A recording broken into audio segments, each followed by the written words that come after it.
Bonjour et bienvenue sur Chancela Channel News. Bienvenue dans cette nouvelle session d'actualité dont voici les principaux titres qu'on va devoir aborder avec notre invité.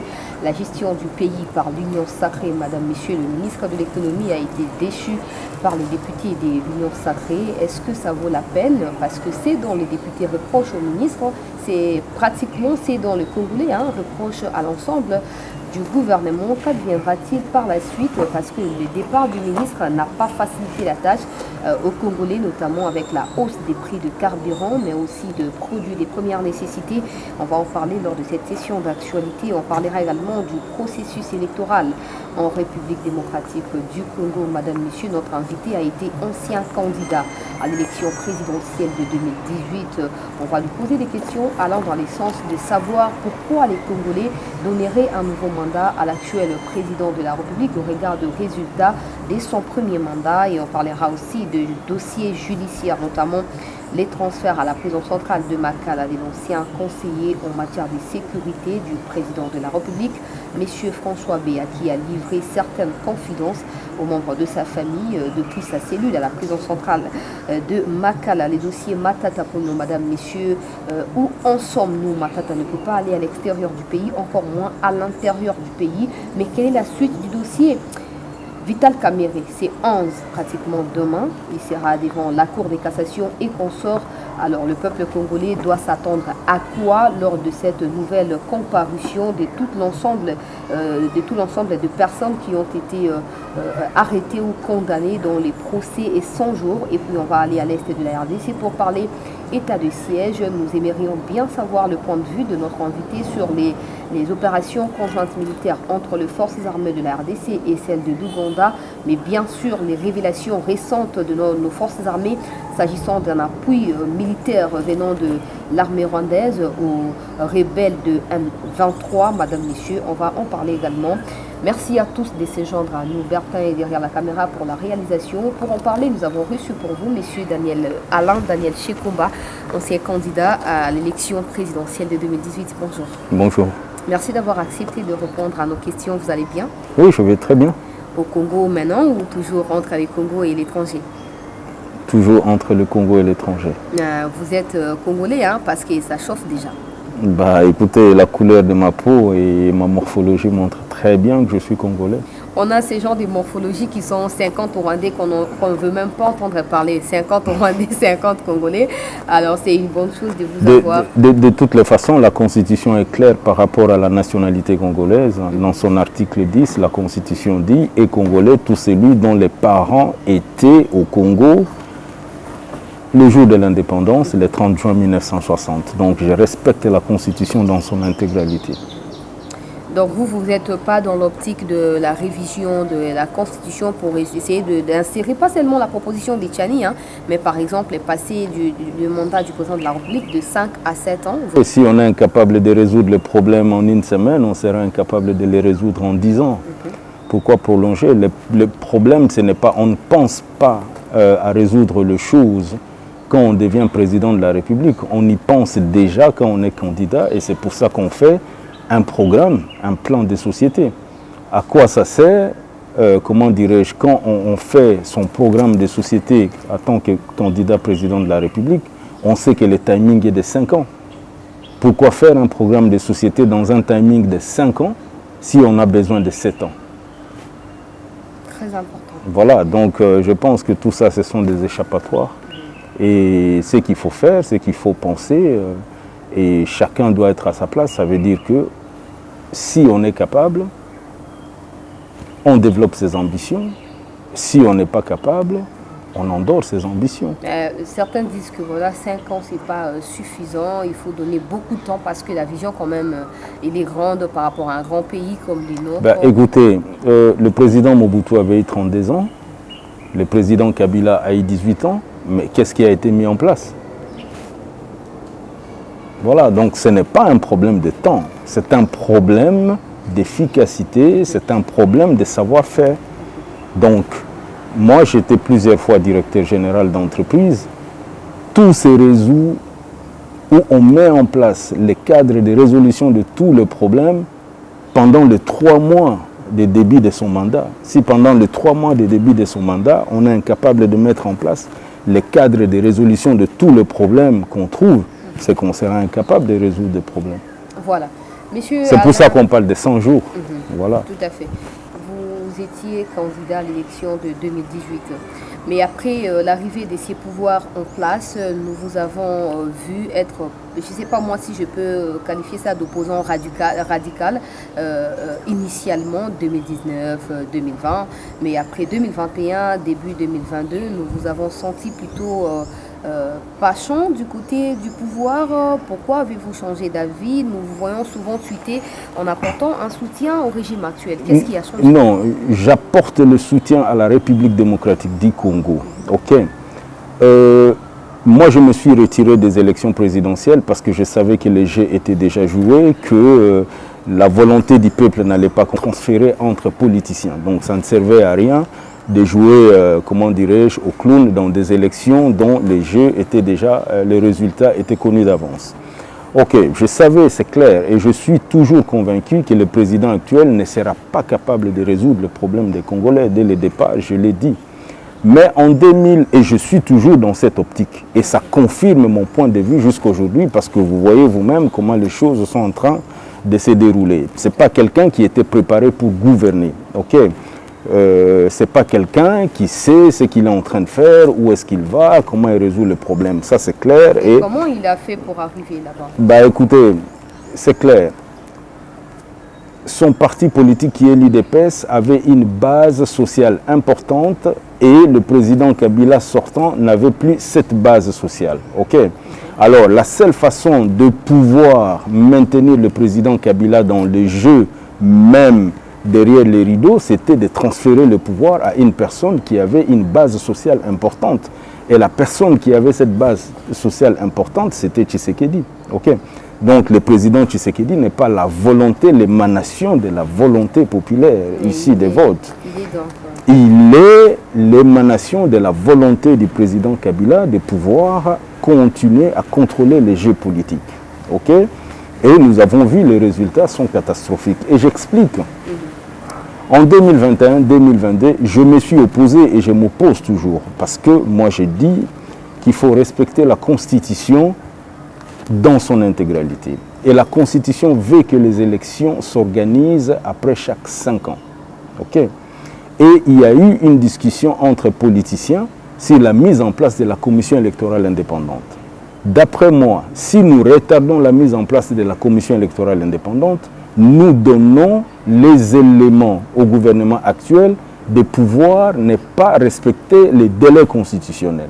Vous allez voir dans tous mes tweets, j'ai dit on doit respecter les délais constitutionnels, on doit mettre en place Kadima et ainsi de suite.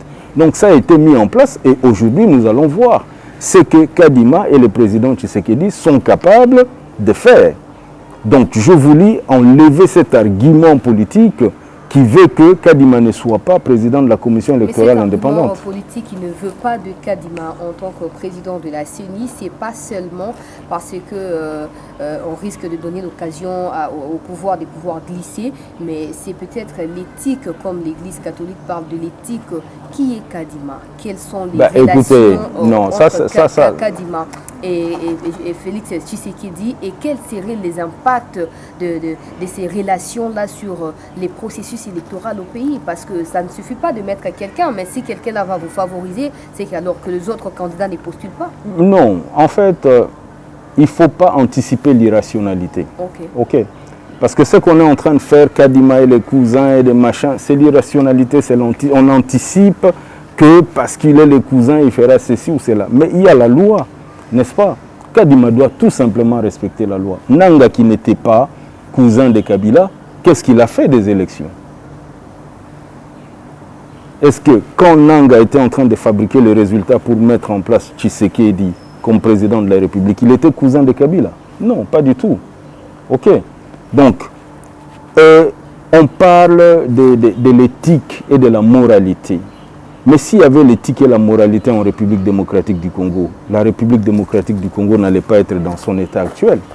Ça veut dire que ces problèmes d'éthique et de moralité ne datent pas d'aujourd'hui. N'est-ce pas? Alors, moi, et j'insiste là-dessus, il faut vider toutes les raisons pour retarder l'organisation des élections. Okay? Si on dit on veut Kadima comme président de la commission électorale indépendante, moi j'ai soutenu que Kadima soit mis en place, où j'ai proposé une solution d'encadrement technique pour qu'il n'y ait pas de tricherie. J'ai écrit à Kadima, j'ai réservé copie au président de la République. Jusqu'à aujourd'hui, je n'ai jamais reçu de réponse, mais j'espère qu'ils vont mettre en place cette solution qui va permettre la traçabilité, la crédibilité des résultats qu'on aura. Voilà. Donc, je ne peux pas soutenir. J'ai été candidat président de la République. Je reste potentiel candidat président de la République. Ah bon? Oui. Et donc, je ne vois pas pourquoi je vais soutenir un autre candidat président de la République qui est devenu président de la République. Mais je soutiens les initiatives qui vont dans le sens de consolider, n'est-ce pas, les acquis de la démocratie et de consolider l'épanouissement des Congolais, notamment l'organisation régulière des élections, qui est une disposition constitutionnelle. Le président Tshisekedi est l'émanation de la volonté de Joseph Kabila de pouvoir continuer à contrôler le fonctionnement du pays. C'est ce que vous dites? Absolument, je l'ai toujours dit et je l'ai dit. Même après la rupture de... Il n'y a jamais eu rupture. Rupture de quoi? Comment ça, il n'y a jamais eu de rupture alors que... Non, rupture de quoi? De la coalition qui a existé. Non, ne peut faire de rupture que la population congolaise qui vote, n'est-ce pas? On ne peut pas avoir une rupture de la même législature, des mêmes personnes qui ont été votées. Rupture de quoi? Vous voyez partout, même en Europe, il y a rupture, c'est-à-dire on convoque de nouvelles élections et la population fait la rupture, donne aux institutions une nouvelle majorité. Ce n'est pas aux personnes qui ont été élues par la population qui vont se donner elles-mêmes une nouvelle majorité. Il n'y a qu'au Congo qu'on peut accepter des histoires pareilles. Comment expliquer le fait qu'il ait le gouvernement de Sylvestre Ilukamba qui soit renversé, qu'il ait Jean-Yves Mabunda qui soit parti et qu'il ait un nouveau bureau à l'Assemblée nationale? Ce sont des arrangements en interne. Arrangements sur base de... Oui, mais ce sont des arrangements en interne. Ce sont les personnes qui ont été élues par la population, parce qu'il ne faut pas oublier que le FCC et le CACH ont constitué cette majorité, n'est-ce pas? Et cette majorité s'est restructurée en interne, parce qu'on n'est plus revenu vers la population pour lui demander de donner la majorité au président de la République. S'il vous plaît. Non, s'il était sérieux. Non, consultation de quoi? Il ne faut pas accepter des choses qui ne sont non seulement pas juridiques, n'est-ce pas, mais pas normales.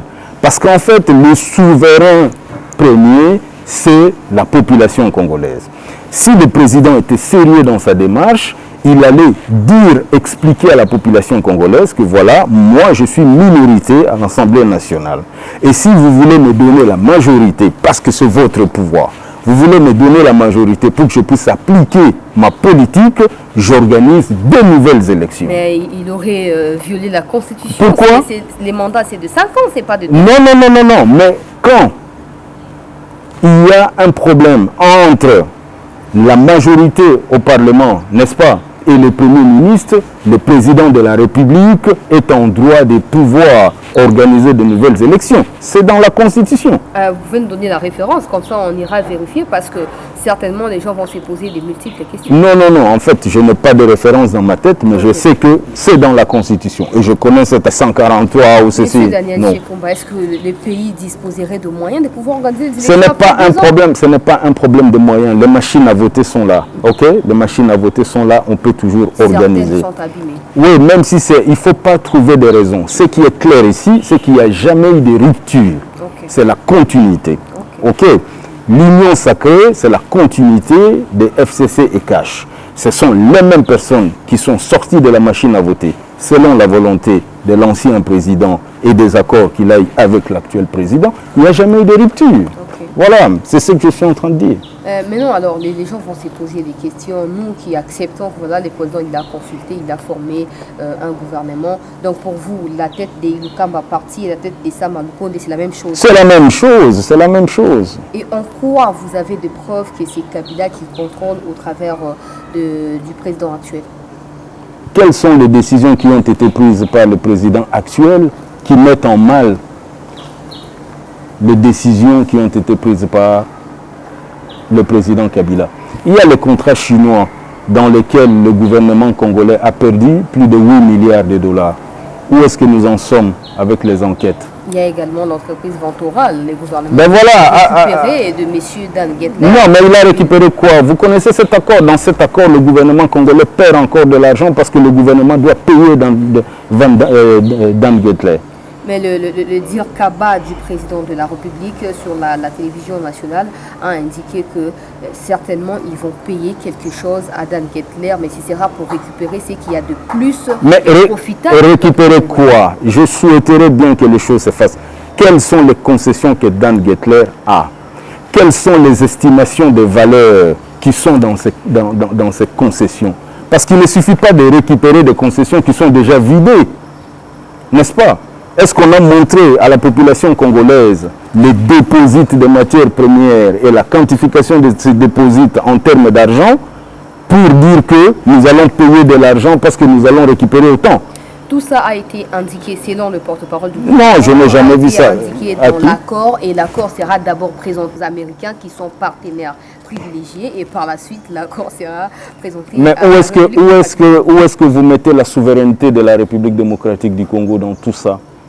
Parce que de toutes les façons, pourquoi un État se constitue? Un État, c'est la volonté de l'ensemble des personnes qui le constituent pour créer un organisme beaucoup plus puissant et souverain pour protéger leurs intérêts, n'est-ce pas? Et si les intérêts des Congolais doivent être préservés ou défendus par les Américains, où est-ce qu'on met la souveraineté? Ce sont les Américains. En tout cas, je suis en train de rapporter, c'est que le porte-parole du gouvernement a dit, c'est les Américains qui ont aidé les gouvernements. Non, mais je vous dis que si c'est ça le cas, ça me fait honte. Sérieusement. Parce que pourquoi l'initiative ne viendrait pas directement de nous-mêmes, de notre gouvernement qui est spolié? Pourquoi l'initiative doit venir des États-Unis d'Amérique? Est-ce que même le porte-parole du président de la République qui est allé dire ce genre de choses n'a pas honte de ces déclarations? Est-ce qu'il comprend bien ce que c'est qu'un État souverain? Monsieur Alain Daniel Chekomba, le gouvernement de Sama Lukonde est bientôt 1 an, dans quelques jours qui suivent, là ce sera 1 an. Quelle est votre lecture de la gestion du pays par ces gouvernements? Écoute, dès le départ, je l'avais dit, ce n'est pas pour minimiser quelqu'un. On avait donné le CV du Premier ministre où on dit qu'il a travaillé chez MultiChoice en Afrique du Sud. J'ai posé la question, il était quoi dans MultiChoice? Installateur d'antenne ou quelque chose de ce genre? Alors, personne ne m'a jamais donné la réponse. Et j'avais dit dès le départ, un installateur d'antenne ne peut pas devenir Premier ministre réussi. Ça ne m'étonne pas. Ça ne m'étonne pas qu'il échoue. En fait, ce sont des choses prévisibles. Il faut être, comment dirais-je, naïf pour penser que quelqu'un comme Sama Lukonde peut réussir à relever les défis démocratiques du Congo. Comment ça, vous ne connaissez pas d'avance? Je ne sais pas moi, après, vous pouvez avoir travaillé dans une même entreprise et... Non, pas du tout, parce que de toutes les façons, quand on donne le CV de quelqu'un, c'est pour pouvoir donner ce qu'on appelle en anglais les achievements, les réalisations. Ok. Dans tout ce qu'il a fait comme travail, quelles ont été ses réalisations clés? N'est-ce pas? Il n'a pas de réalisation clé. Il a été ministre de la Jeunesse. Quelles ont été ses réalisations clés dans ces départements? Il a démissionné. Non, mais non, démissionner n'est pas une réalisation. Démissionner, c'est une faiblesse. C'est peut-être une culture qui n'existait pas. Non, ce n'est pas ça. Non, pas du tout. Quand on accepte une fonction, ça veut dire qu'on a la compétence, on a les nerfs qu'il faut pour arriver jusqu'au bout. Ok? Démissionner, ça veut dire être faible mentalement. N'est-ce pas? On est incapable. Démissionner n'est pas une réalisation. Démissionner, c'est un échec. Ok? Vous partagez le même point de vue de certains Congolais qui pensent qu'il faut que les députés de l'Union sacrée mettent de côté l'ensemble du gouvernement. Ça ne suffit pas d'écarter seul le ministre de l'économie. Arrêtez de parler des députés de l'Union sacrée.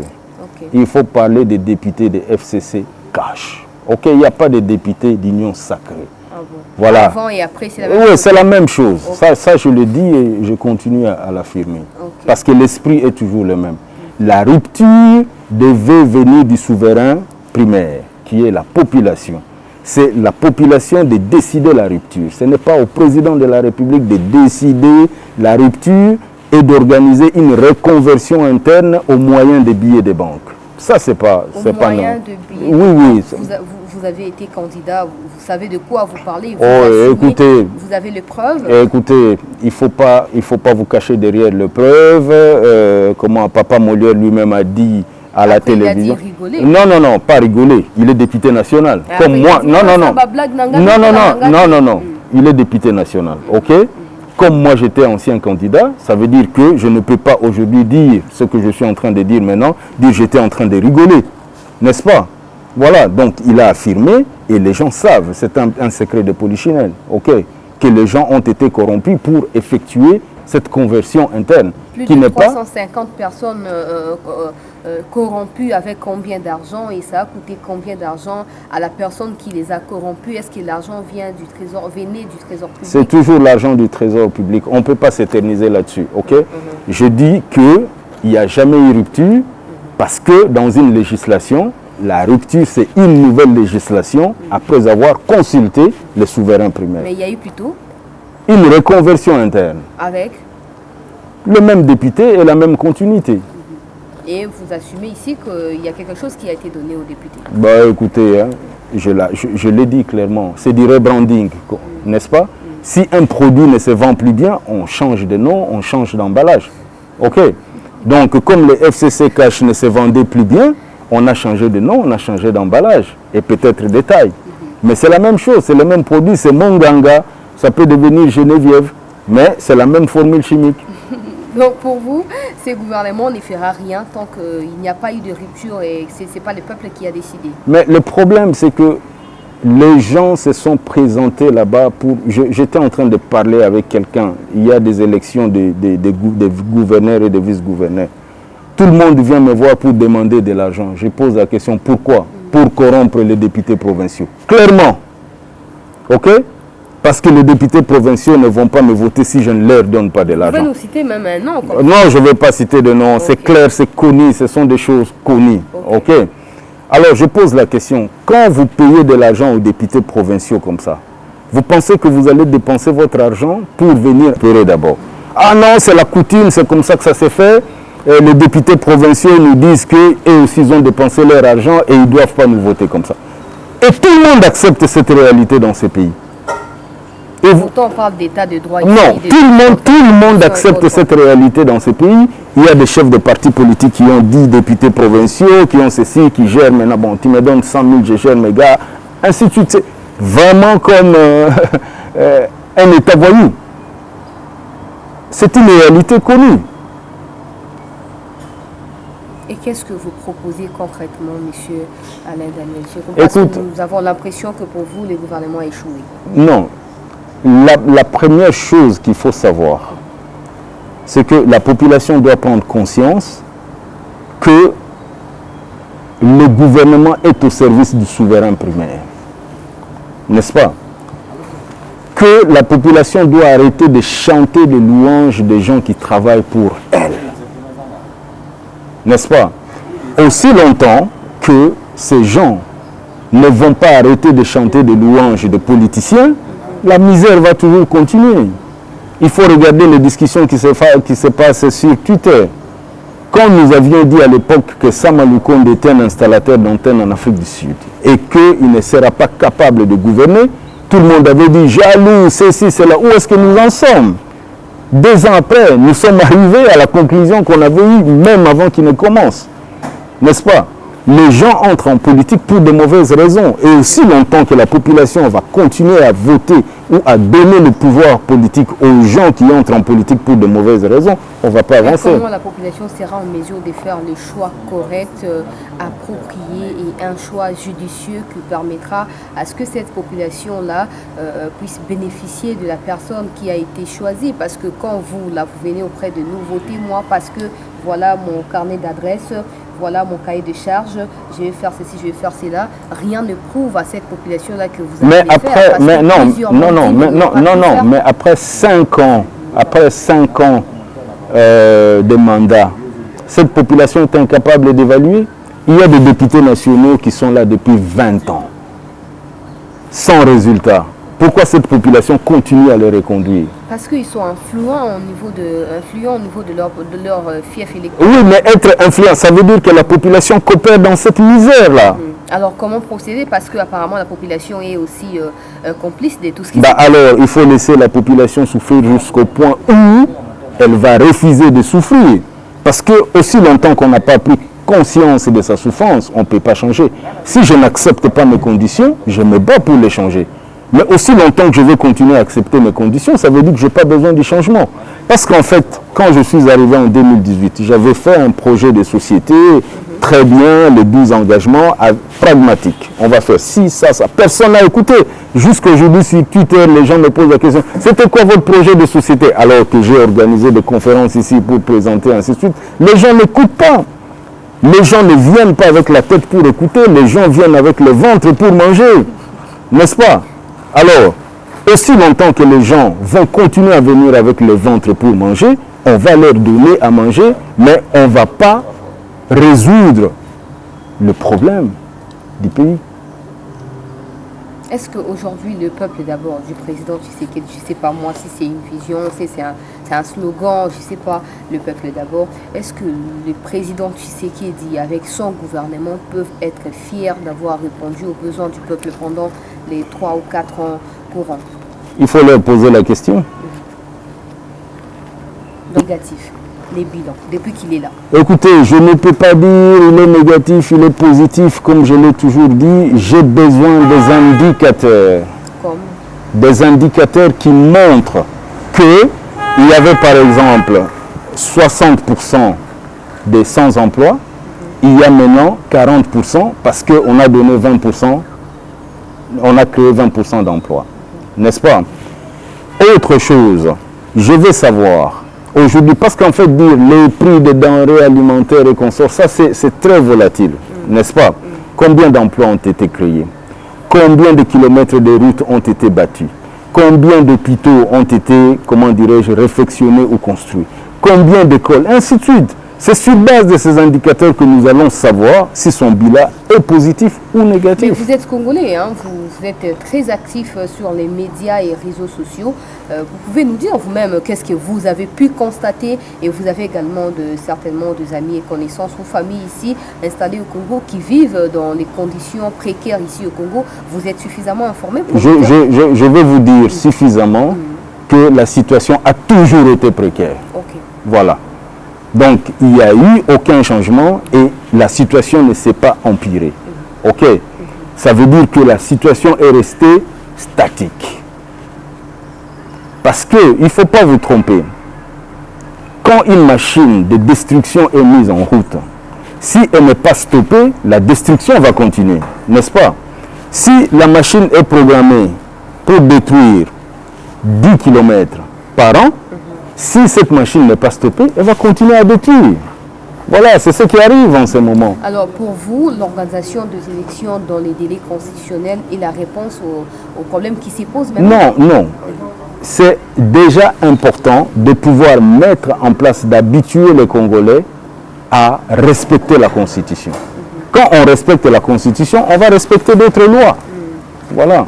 Alors, la question était de savoir, est-ce que la tenue dans les délais des élections est la réponse aux questions des Congolais? Parce que là, vous avez souligné, il n'y a pas d'emploi, il n'y a pas de quoi manger, il n'y a pas des infrastructures. Est-ce que c'est changer des présidents de façon permanente et continuelle qui va répondre à ces besoins-là, à tous ces défis-là? Oui.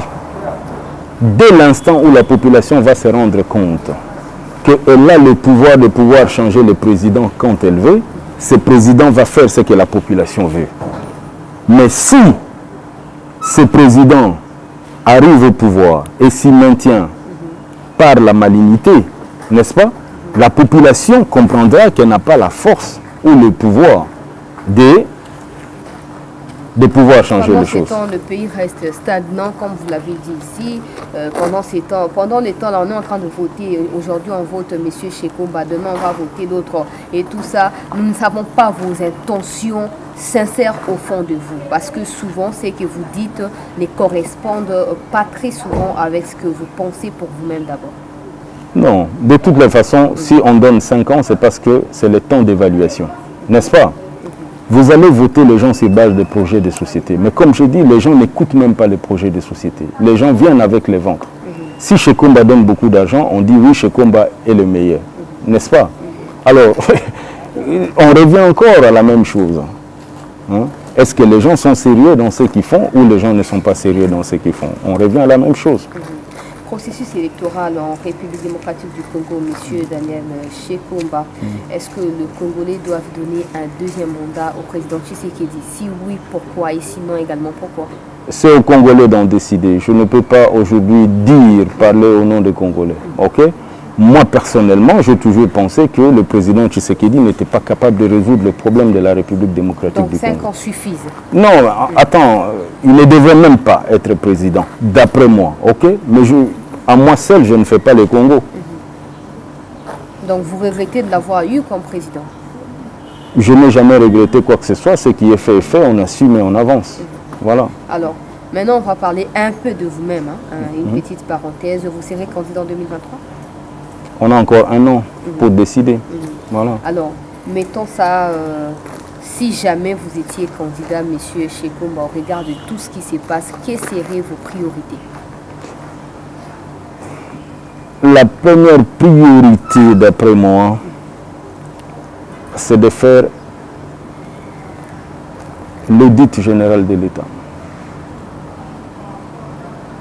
Combien d'argent est consommé, combien d'argent est généré, par qui, pourquoi, ça part où. Ça, c'est la première chose. Parce que de toutes les façons, il y a un problème dans la répartition des richesses. C'est ça le problème. Voilà. C'est ma priorité. Avec qui vous allez les faire? Parce qu'il y a les gens des Kabila qui sont partout. Le président actuel, on avait dit, état de droit, nous allons instaurer un état de droit. Mais au fil du temps, il continue à se plaindre. La justice ne m'aide pas, la justice est corrompue, il y a des corrupteurs, il y a des corrompus. Mais vous n'avez déjà, je ne sais pas, est-ce que vous avez un parti politique implanté sur toutes les tentatives? Que les partis politiques qui gagnent le pouvoir en République démocratique du Congo, il ne faut pas parler de partis politiques. Je ne crois pas aux partis politiques. Les gens viennent aux partis politiques, non pas pour des idées, mais pour manger. Ok? Et moi, je ne fais pas la politique de nourrir les gens. C'est pour ça que je ne crée pas de parti politique. Un parti politique et vous faites de ça ce que vous pensez, pas non. Le problème, c'est que la mentalité est encore au niveau du ventre. Ok? Si vous ne donnez pas l'argent de transport aux gens, vous ne payez pas ceci et cela, les gens vont dire que vous êtes un mauvais président et qu'ils ne vont pas vous suivre. Ils vont suivre celui qui les nourrit. Alors pourquoi je vais perdre mon temps? Si jamais vous étiez élu président? Je vais travailler avec l'administration et les gens de bonne volonté, c'est clair. Qu'est-ce que vous appelez, parce que clairement, on va dire qu'il n'y en a peut-être pas. Et je vous pose à vous la question, même si je ne suis pas journaliste. Quelle est la qualité de gouvernants que les partis politiques congolais ont produit?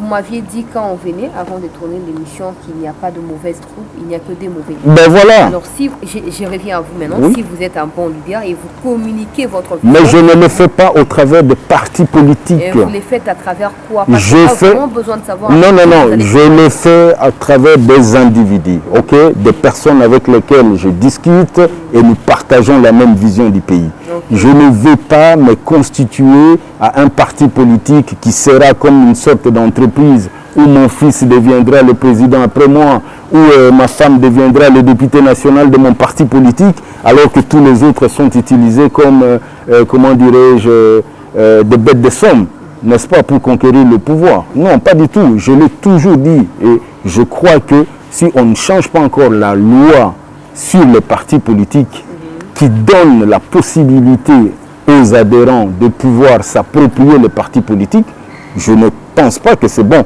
Parce qu'en fait, la loi sur les partis politiques en République démocratique du Congo autorise aux partis politiques de pouvoir avoir, comment dirais-je, des financements.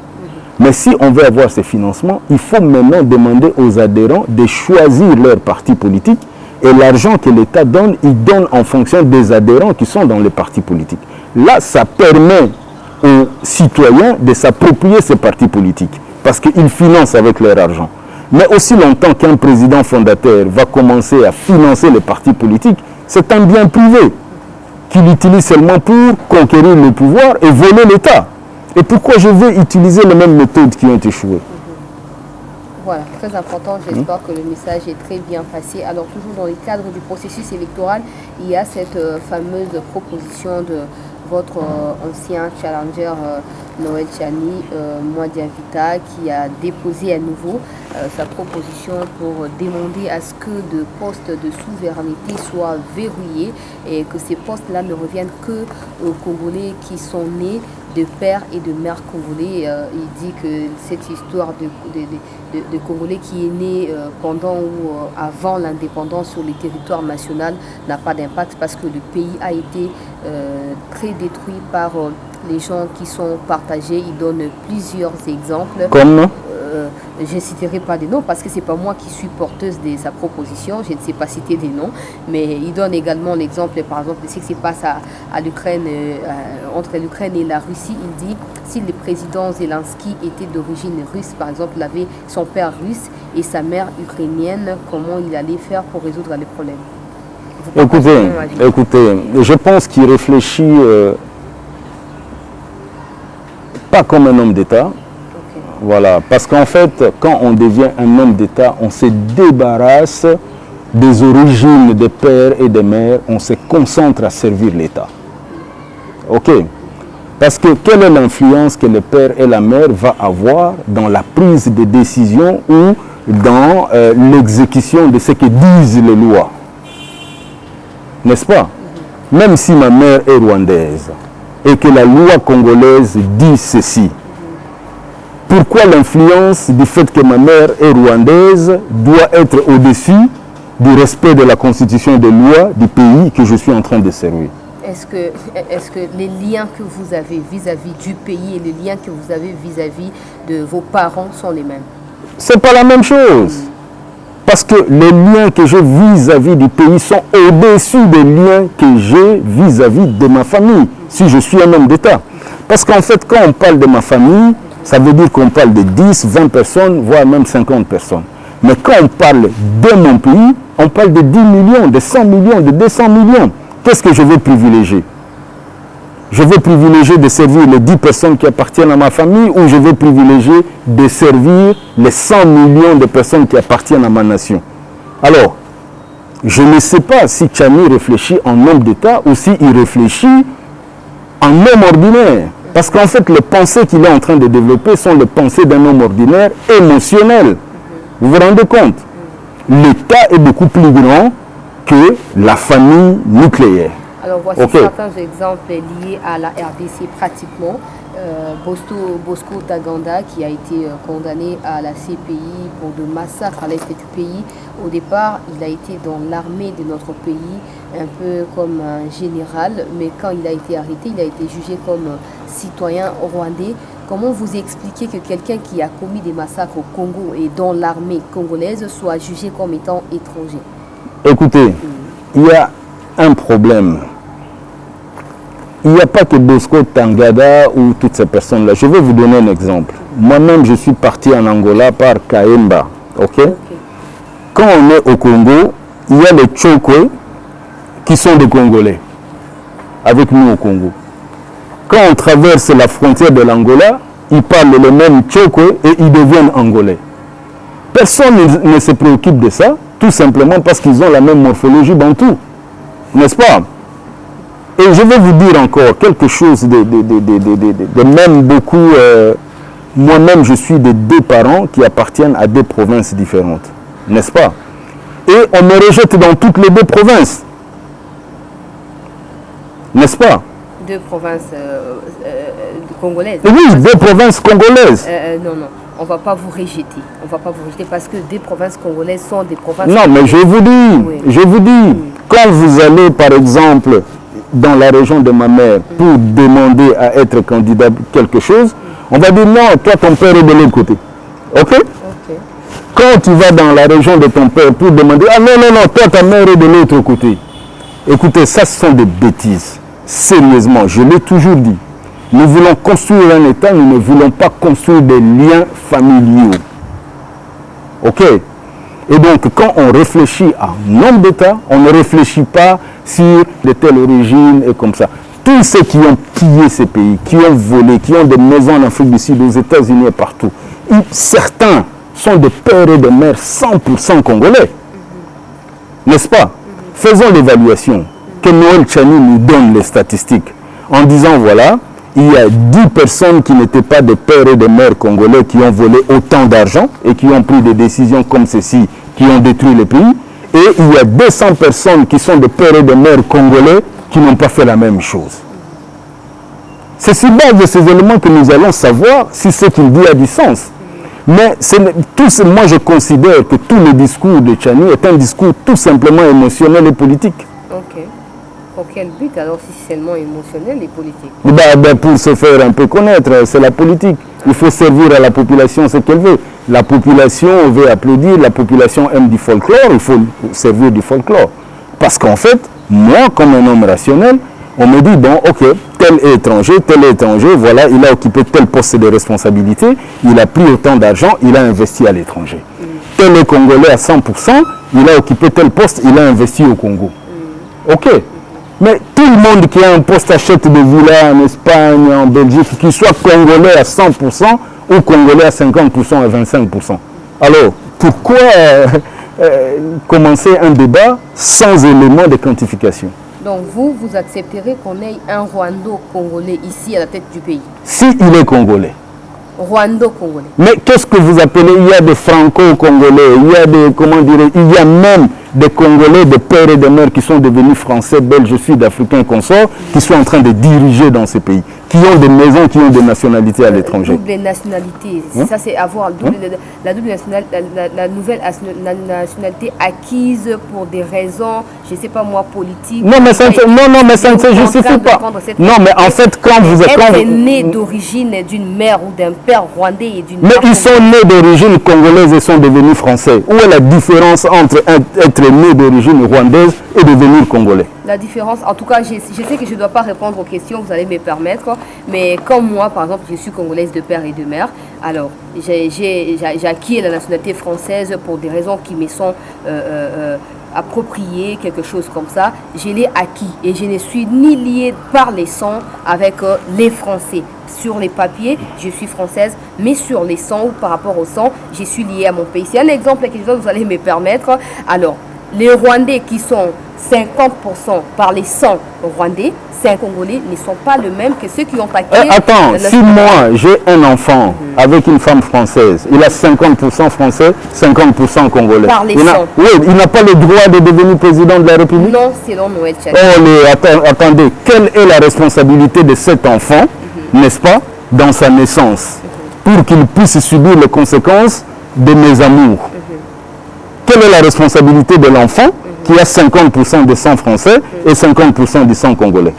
Pourquoi vous voulez le punir pour un crime ou pour une faute que lui n'a pas commise? Alors, à cette question, je crois l'avoir posée à Noël Tchani.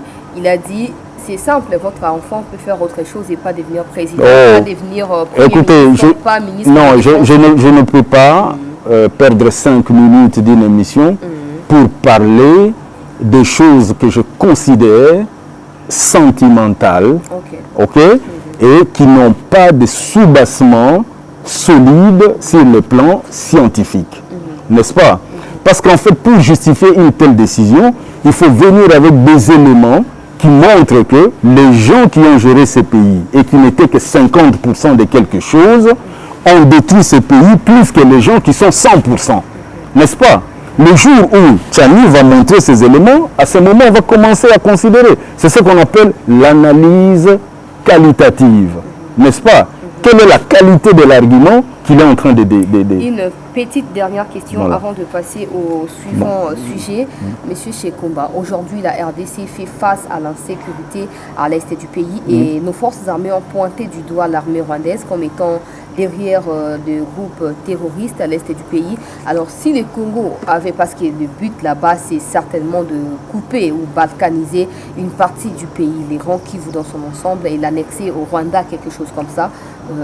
Alors si le Congo avait un président rwandais et congolais, pour cette situation-là, comment il allait se positionner pour gérer la situation? Déjà que nous avons des Congolais de père et de mère qui dirigent le pays, mais qui n'ont pas beaucoup d'énergie ou d'arguments pour faire face aux Rwandais. Un président de la République est élu sur base d'un cadre juridique qu'il doit respecter, n'est-ce pas? Il n'est pas élu sur base de ses origines rwandaises, congolaises et consorts.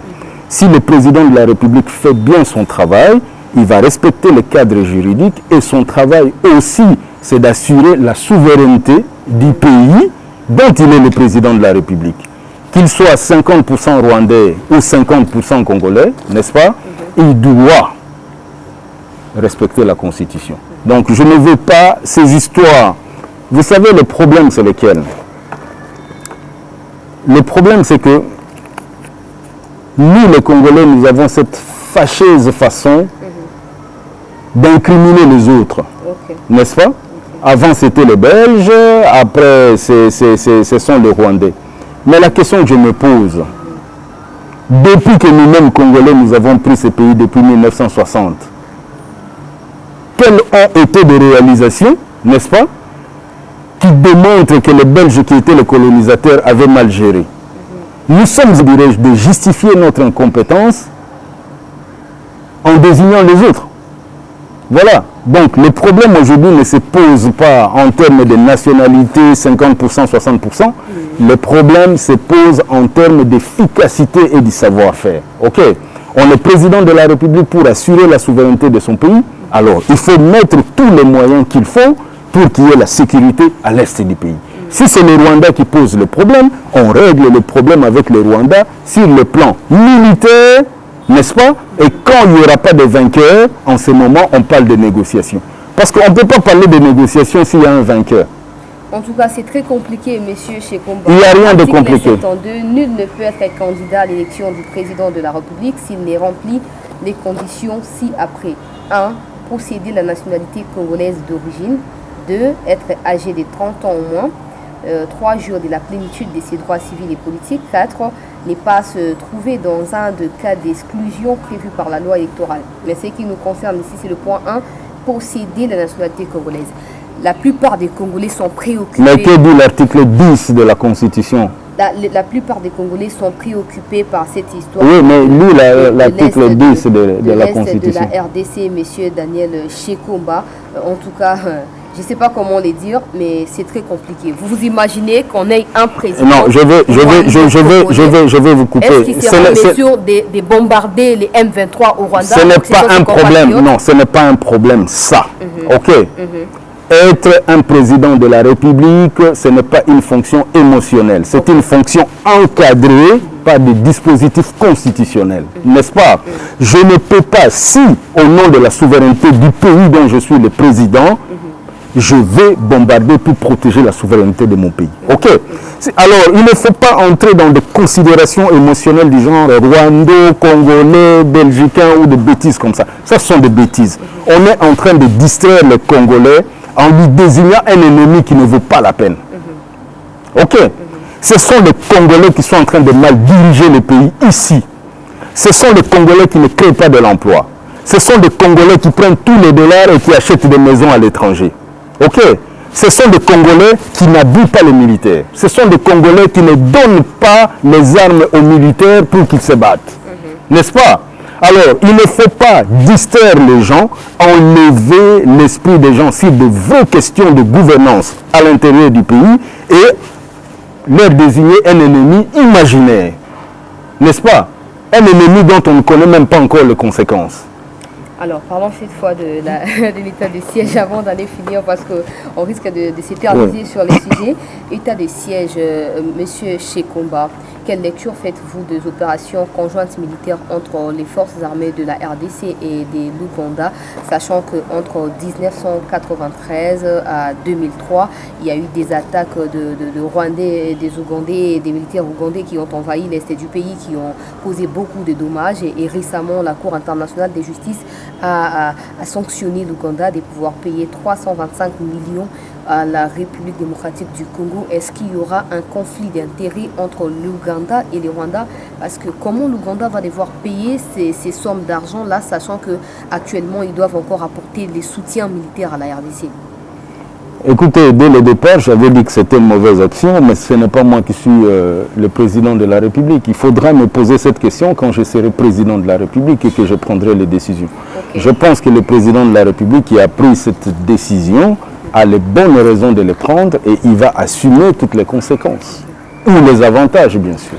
Alors, les forces armées de la RDC ont déclaré récemment, le porte-parole du gouverneur du Nord Kivu a dit que les M23 étaient soutenus par l'armée rwandaise et 2 Rwandais d'ailleurs ont été arrêtés et présentés à la justice et aux médias également. Aucune réaction musclée du côté de la RDC. Est-ce qu'il faut continuer à parler dialogue, à parler diplomatie, à parler la paix dans la région, dans la sous-région, pendant que nous sommes face aux gens qui nous agressent? Écoutez, quand on a des postes de responsabilité, on ne réagit pas émotionnellement. On réagit sur base des faits, des évidences et on écoute des deux côtés. Ok? Ça veut dire que le gouverneur a fait sa déclaration. L'État rwandais, au travers de son ambassadeur, a fait la déclaration. Il faut que les deux éléments puissent être balancés et voir qui dit vrai, n'est-ce pas? C'est pour ça que les décisions politiques se prennent toujours après avoir eu des éléments clairs. Ok. Donc aujourd'hui, il faut se poser la question. Est-ce que la République démocratique du Congo a les moyens d'entrer en guerre contre un autre État? Ou bien la République démocratique du Congo va freiner l'avancée des troupes rwandaises, si les troupes rwandaises réellement soutiennent les M23, au travers des IEDU ou au travers des négociations? Parce qu'il y a une chose d'entrer en guerre, mais il y a une autre chose, les moyens pour faire cette guerre, n'est-ce pas? Alors, en tant que dirigeant, les personnes balancent tout ça. On entre en guerre, mais est-ce qu'on a les moyens d'entrer en guerre? Et si on entre en guerre avec le peu de moyens qu'on a, quelles sont les conséquences sur le plan économique, social et tout le reste? Donc voilà, il y a toujours une différence quand on regarde les choses en haut de la montagne et en dessous de la montagne. Pour vous, qu'est-ce qu'il faut faire dans ces cas? Parce que vous savez que ce n'est pas la première fois, Denis Mukwege, qui est d'ailleurs de l'Est, qui répare de femmes victimes de ces atrocités-là de groupes armés, a toujours souligné qu'il y a une bonne part de responsabilité. Écoute, même si le Rwanda a une bonne part de responsabilité, mais c'est à la République démocratique du Congo de se défendre. C'est à la République démocratique du Congo d'organiser une armée capable de pouvoir buter les Rwandais dehors. Il ne suffit pas de parler, de faire du bruit, de s'agiter sur les réseaux sociaux. Nous sommes incapables de résoudre ces problèmes. Voilà, c'est ça le problème. Nous sommes incapables. Mais qu'est-ce qu'il faut concrètement? Mais alors, qu'est-ce qu'il faut? Il ne faut pas voler l'argent qui est destiné à l'achat des équipements militaires. Il faut payer correctement les militaires. Il faut utiliser les services de renseignement et les encourager sérieusement. Il faut former les gens du terrain qui récoltent les renseignements et tout. Tout ça, on ne fait pas. Tout se fait par des COP. Okay? Si je te mets à la frontière du Rwanda, il y a beaucoup de gens qui entrent, il y aura beaucoup d'argent qui m'envoie ma part à Kinshasa. Comment voulez-vous défendre le pays dans cette situation-là? Non, tous les bruits qu'on fait sur les réseaux sociaux. J'étais en Afrique du Sud une fois.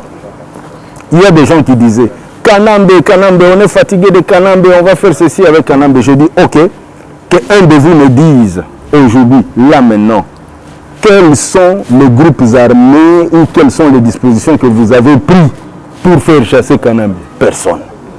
N'est-ce pas?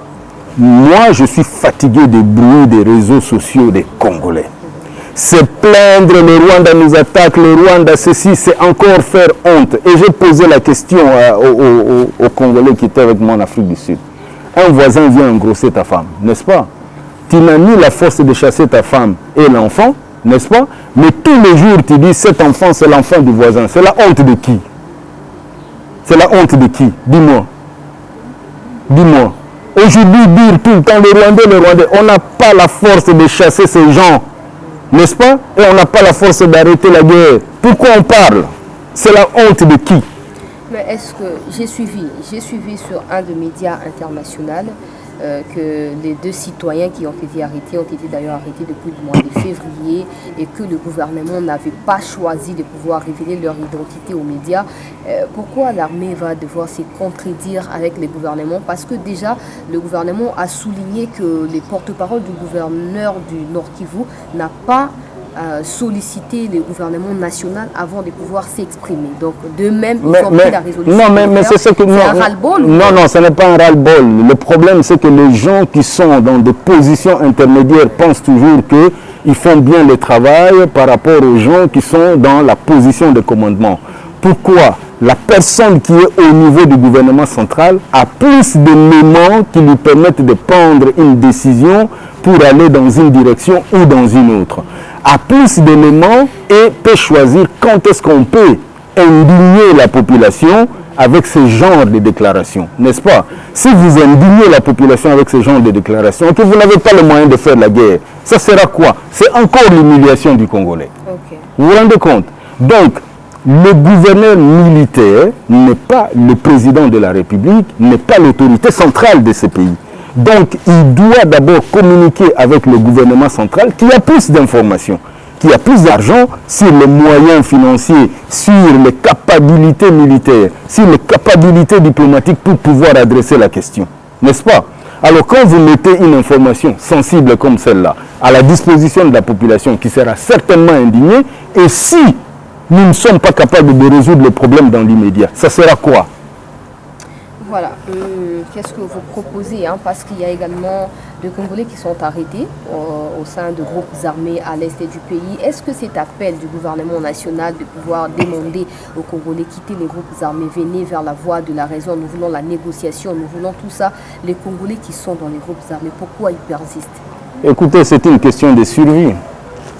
Ouais, c'est une question de survie. Je pense que dans les groupes armés, ils ont un salaire, ils ont l'arme, ils peuvent truander et avoir à manger. Tout le monde qui est dans les chômages et dans la disette ou dans, je sais pas moi, dans les manques, aller vers les groupes armés. Écoute, chacun choisit sa façon de faire. Il y a des gens qui sont dans la disette qui ont choisi d'être député national et de voler l'argent dans les institutions. Ok. Il y a des gens qui étaient dans la disette et qui ont choisi d'être ministres et de voler l'argent. Chacun choisit selon les opportunités qui lui sont offertes. Ce que nous devons faire, c'est d'organiser ces pays ici pour mettre en place l'équité, que chacun se retrouve dans le secteur où il peut servir le pays. Mais avec ce chaos, n'est-ce pas, où chacun est en train de se débrouiller, l'article 15 est toujours là. Si j'ai l'occasion, même si j'étais un journaliste des médias sociaux, je deviens populaire, je deviens député. Donc chacun est en train de se débrouiller. Il ne faut pas condamner les gens qui entrent dans les groupes armés, c'est parce que c'est là où ils peuvent survivre. Voilà. Dernier sujet, la justice congolaise, monsieur Shekomba. Le procès Vital Kamerhe et consorts, la Cour de cassation a notifié l'ensemble de condamnés de pouvoir se présenter, si ce sera demain, le 11 avril. À quoi est-ce qu'il faudrait s'attendre? À rien du tout. Ouais. Et pour certains qui pensent que Kamerhe sera lavé pour être nommé Premier ministre, parce que c'était ainsi dans l'accord de Nairobi, est-ce qu'il faut penser comme ça déjà? Tout est possible en politique.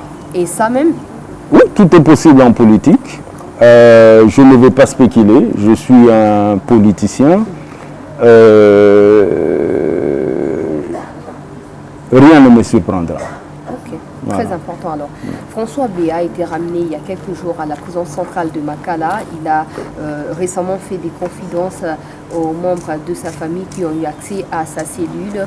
Alors, selon le procès-verbaux qui ont été déposés au niveau de l'auditorat militaire où il est auditionné, il lui est reproché de n'avoir pas coopéré avec la justice pour pouvoir faire arrêter tous ceux qui ont participé à l'assassinat de Laurent Désiré Kabila. Est-ce que c'est au gouvernement actuel de le faire? C'est à l'actuel président, alors qu'on a eu un fils de Laurent Désiré à la tête du pays et qui n'a jamais tracassé François Béa? Écoutez, qu'est-ce que vous voulez que je vous dise? la justice peut se réveiller à un moment comme un autre pour pouvoir demander des comptes aux gens. Attendons que la justice fasse son travail. Son état de santé ne va pas bien. Nous sommes dans un état de droit selon les gens qui sont au pouvoir. Est-ce que ça vaut la peine d'empêcher quelqu'un de pouvoir se soigner, de transférer quelqu'un à Makala alors que si on planifiait, je ne m'oppose pas à la décision de la justice, hein, si on planifiait un présumé ou prétendu coup d'État, ils ne seraient pas les seuls. Il n'y a que 4 de ses collaborateurs qui ne sont pas politiques. Il y a ses gardes-corps, il y a son chargé de protocole, il y a chargé de cuisine, des histoires comme ça, il y a un chauffeur qui sont arrêtés. En quoi ces genres de personnalités ou de personnages peuvent être impliqués dans une situation aussi grave que ça? Écoutez, chacun est récompensé pour ses actes et chacun est puni pour ses actes. Je me rappelle encore et je répète toujours, quand j'étais arrêté, j'étais leader des étudiants à l'époque. Okay.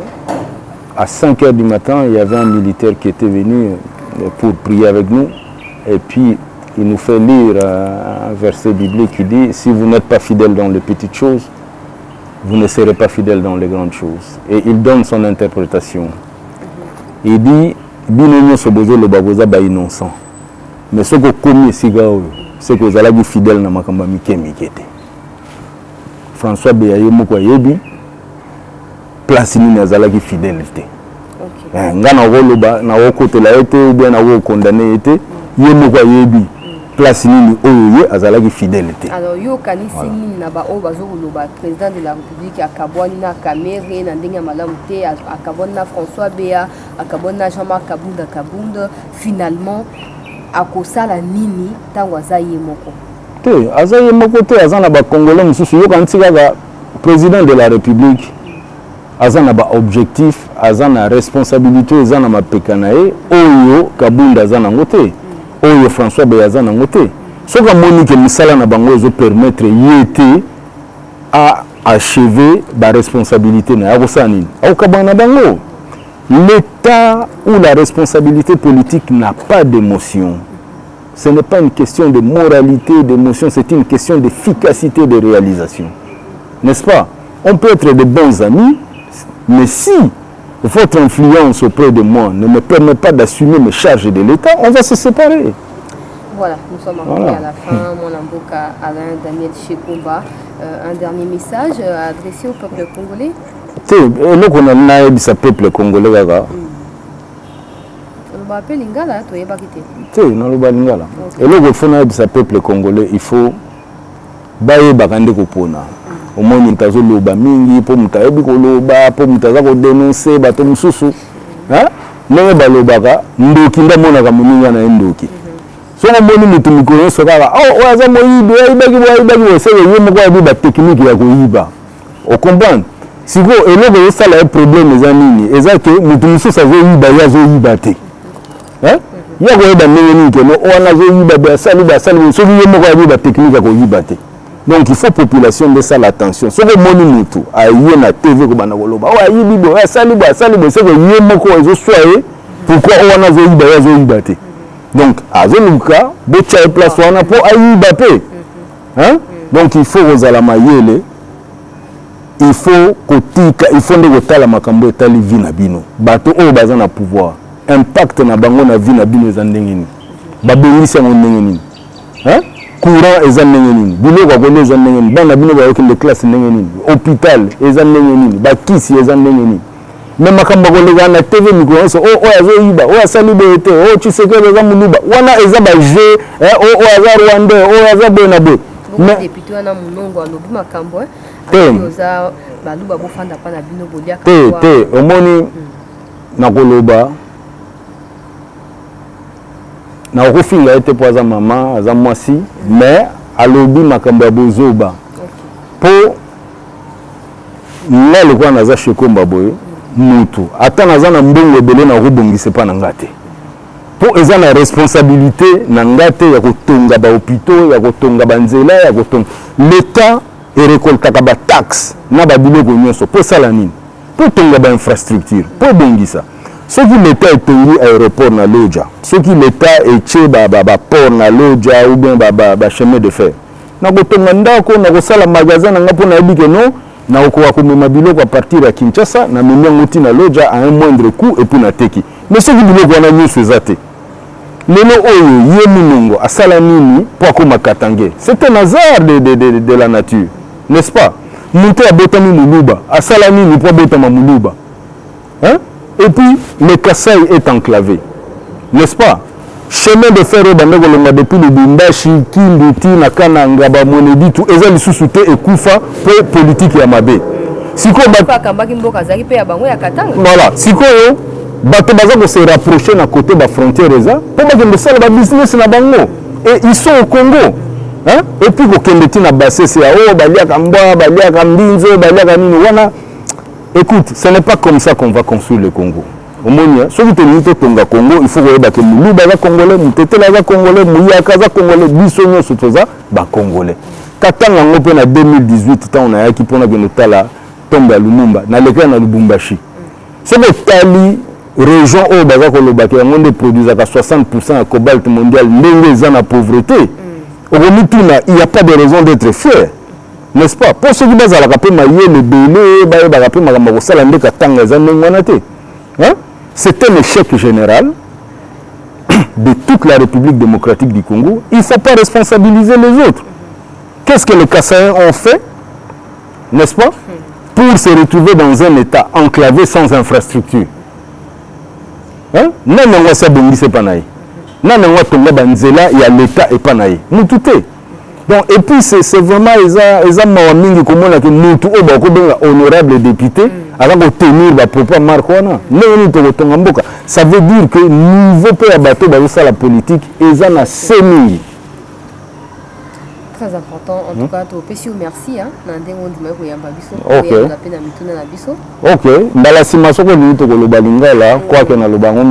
Ok. Mais bon, ça passe quand même. De ma part. Mais quand même, c'est très bien. Il équipe bien. Ok. Merci.